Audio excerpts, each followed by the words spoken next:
Hey everyone, and welcome to this explainer. Okay, let's dive into this because today we are unpacking an absolute titan of the mobile gaming world. We're going to look at the anatomy of a massive global phenomenon, and that is Free Fire.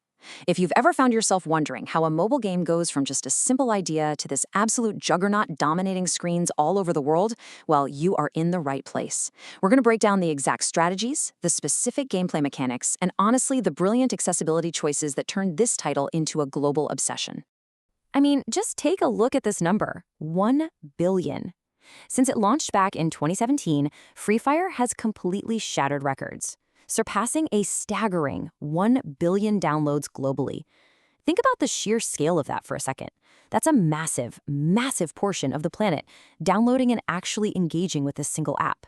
It firmly establishes Free Fire not just as a game, but literally as one of the world's most successful mobile entertainment platforms. But what exactly are all these people playing? Now, what's really interesting here is how it tackles the Battle Royale formula. You know the drill, right? 50 players, one shrinking map, and just a frantic scramble for survival. But instead of just awkwardly mimicking what worked on high-end PCs, Garena leaned into the adrenaline rush to create something uniquely suited for your pocket. You drop in with nothing, and you have to adapt incredibly fast. It takes that intense, shrinking battlefield we've all seen and compresses it into this pure adrenaline rush, specifically tuned for a mobile experience. But to truly understand the game, we really have to look at its creator. Meet Forrest Li. He's the founder and CEO of Garena, and widely known as the father of Free Fire. And what's super fascinating about Li is his personal journey. Born in Singapore in 1980, he came from a pretty humble background and actually struggled with dyslexia as a kid. So as you can imagine, traditional academics were incredibly difficult for him. However, his deep, deep fascination with computers and technology just drove him forward, turning what some might see as a major roadblock into a highly focused, visionary career in gaming. And if we trace his career back to the early 2000s, you can clearly see he didn't just build this empire overnight. Back in 2003, realizing the massive potential of online gaming in Southeast Asia, Li co-founded Zorf to bring MMOs to the region. By 2009, he incorporated Garena so they could expand beyond just publishing other people's games. Fast forward to 2016, and Garena dips its toes into the Battle Royale genre by publishing a spin-off game.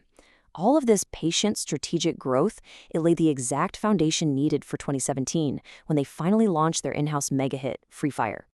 Let's move to and see how this builds into the actual player experience. Why did mobile users specifically fall so deeply in love with Free Fire? Well, it's because the team didn't just lazily port a PC game over to a phone. No, they specifically engineered the game's core mechanics to be the ultimate mobile experience. They realized super early on that mobile gamers have completely different needs than your traditional console gamers.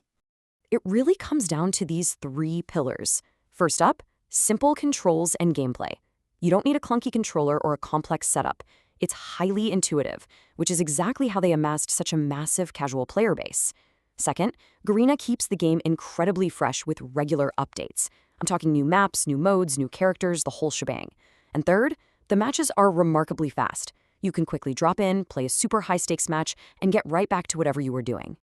And our source material really hits the nail on the head here. It says the game is, quote, making it very appealing for mobile gamers with short gaming windows, end quote. Just think about your own daily routine for a second. You might have 10 minutes waiting for the bus, a short break between classes, or a quick commute on the train. Free Fire perfectly slots right into those brief little pockets of time. You get the full, exhilarating Battle Royale experience, but you don't need to commit an entire hour of your day just to finish a single round. But here's the catch. Having great gameplay isn't enough if people can't actually run the app on their phones. And this brings us to the next absolutely crucial element of Free Fire's success: unmatched cross-platform accessibility. Forrest Li specifically championed the development of this game with booming emerging markets in mind, particularly places like Southeast Asia, where mobile esports were just starting to absolutely explode. To capture this market, he executed a brilliant 2-step strategy. Step 1, heavily optimize the game for low-end mobile devices. In emerging markets, top-tier, expensive smartphones simply aren't the norm. By ensuring Free Fire ran incredibly smoothly on cheaper, less powerful phones, Lingo opened the door to an absolutely massive, completely untapped audience. Step 2, enables seamless cross-platform matchmaking, so all these new players could actually play together without any headaches. And this brilliantly illustrates how that cross-platform approach completely shattered hardware barriers. It meant that a group of friends didn't need to all have the same brand of phone to play together. iOS players can compete seamlessly against Android players. Literally, if you have the newest iPhone and your best friend has a budget Android device, it doesn't matter. You can still parachute onto the island as a team. It makes the whole experience incredibly social, frictionless, and just universally accessible. Now, you might be asking yourself at this point, okay, so how does a free, casual game running on budget phones actually survive? Well, it doesn't just survive, it prints money. Let's look at the financial payoff and see exactly how these incredibly player-friendly accessibility choices resulted in massive, massive returns for Garena. So the crucial point is how they handle monetization. Arena specifically chose to completely avoid pay-to-win mechanics. You cannot buy a better gun or stronger armor with real money to beat other players. Instead, the game is monetized strictly via in-game cosmetic purchases. We're talking things like cool outfits for your characters or unique skins for your parachute. The game remains fundamentally fair and equally accessible to everyone. And you know what that does? It builds immense loyalty and trust with their massive player base. And that trust translates into this, over $1 billion in lifetime revenue.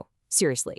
By selling cosmetics without interrupting the core gameplay or giving paying players some kind of unfair advantage, Forrest Li's monetization strategy proved that you don't need to nickel and dime your players to be wildly successful.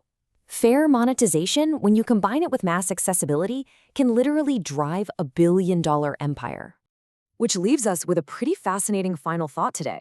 We've seen how Forrest Li's vision, optimizing for low-end devices, removing hardware barriers with cross-platform play, and maintaining a strict, fair, free-to-play model, built a true global phenomenon.